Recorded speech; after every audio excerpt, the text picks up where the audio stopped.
السلام الله عليكم ورحمة الله وبركاته. أسعد الله أوقاتكم كل خير وصحة وسلامة وعافية وستر.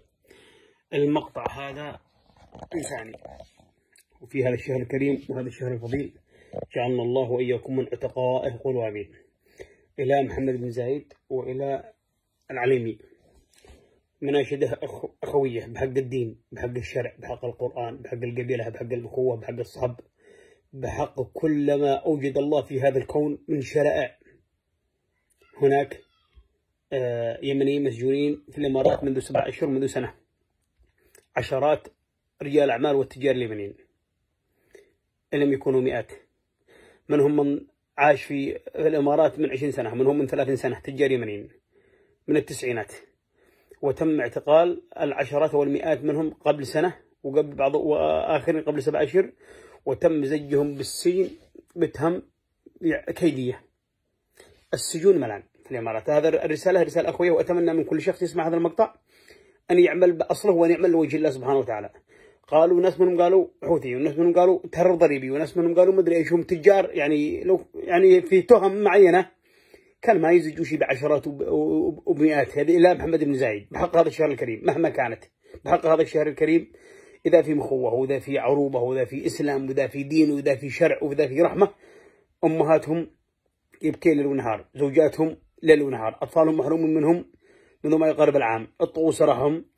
هذا إلى محمد بن زايد وإلى الأخوة الإماراتيين، وأتمنى أن يصل هذا إلى أكبر عدد من الأخوة الإماراتيين، أن يرسلوا هذا لأمن الدولة، للمخابرات، للمشايخ، لأي كان. سجناء يمنيين بالعشرات بل بالمئات تجار، وهذا سبب كارثة كبيرة في رأس المال اليمني استثمار في الإمارات. في ناس هربوا بالهبل، وناس شلوا أموالهم هربوا تركيا، وناس شلوا أموالهم هربوا السعودية، وناس شلوا أموالهم وهربوا ماليزيا، وناس شلوا أموالهم وهربوا مصر.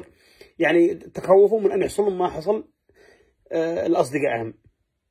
يعني فعلا في ناس مظلومين، بعضهم له 30 سنة بالإمارات ولم يزور حتى اليمن. أولاده من مواليد الإمارات، وبناته من مواليد الإمارات، زوج أولاده في الإمارات، تزوج بناته في الإمارات، ولم يعرف حتى اليمن أي شيء، وليس له علاقة بأي فصيل مسلح، لا أنصار الله ولا الإصلاحيين ولا شيء، ولا يعلم من السياسة شيء. تخيل من التسعينات، من بعد الوحدة الآن في الإمارات، وتم زجه في السجن بحجة أنه بيورد لليمن مواطير، ولا بيورد لليمن تكنولوجيا أو تلفونات، قالوا قد تستخدم في مدري. الرجال لم يعرف عن هذا كل شيء، تاجر طالب الله من عشرات السنين، يورد لليمن مواطير، يورد لليمن مضخات، يورد لليمن. فقالوا هذا يستخدموها الحوثيين في مدري ايش. بعضهم قالوا هذا تهمين الحوثيين مدري يستخدمها في طيران مسير، طيران مسير وهي مضخة حق ماء، مقصات حق زرع، حراثات، جرافات، المهم معدات زراعية. فأتمنى أن يصل هذا للأخوة الإماراتيين، انظروا بعين الشفقة، بعين الأخوة، بعين الرحمة، بعين الجورة، بعين الإسلام، بعين الدين إلى هؤلاء اليمنيين. ومن عفا وأصلح فأجره على الله. الحرب الآن انتهت، أنتم سبتوا قوتكم من اليمن، واللهم صل عليك يا رسول الله.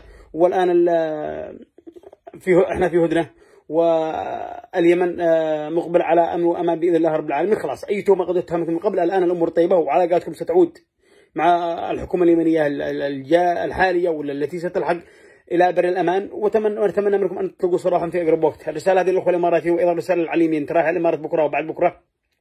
أتمنى منك أن تأخذ هذه الرسالة على محمل الجد. أسألك بالذي بعث محمدا بالحق وأنزل التوراة والإنجيل والزبور أن تطرح هذا الملف على الشيخ محمد بن زايد.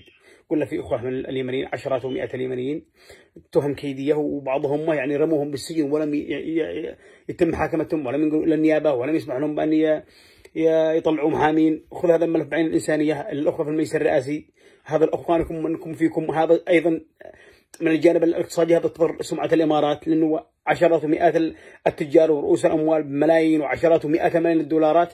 هذا يعني كم سيعلمون التجار اليمنيين بهذا المصيبة، وسيأخذون أموالهم ويذهبون مخرج. حتى هذه بعضهم باع أصول، بعضهم باع شركاته ورحلها من الإمارات، إنه قال اليوم على صديقي بكرة قد تدور علي.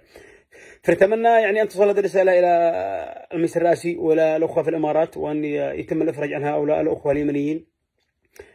لا نريد ضجة إعلامية، ولا نريد إساءة ولا شتم ولا الموضوع موضوع إنساني بحت. إن استمعتم بيض الله وجوهكم وكتب الله أجوركم، وإن ماشي. نسأل الله سبحانه وتعالى أن يفرج عنهم عما قريب، وإحنا سنستمر بالمناشدة الإنسانية حتى يتم إطلاق سراحهم. وصلى الله وسلم على سيدنا محمد وسلمكم الله من كل شر.